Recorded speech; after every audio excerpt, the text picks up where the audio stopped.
మొరటోడు అని వాళ్ళు వీళ్ళు ఎన్నెన్ని అన్న పసి పిల్లవాడు నవ్వాడు.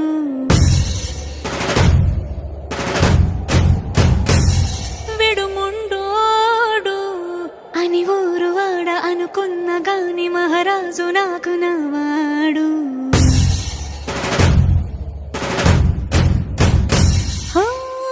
మాట పెడుసైనా మనసులో వెన్న రాయిలా ఉన్నవాడిలోన దేవుడెవరికి తెలుసును నాకన్నా.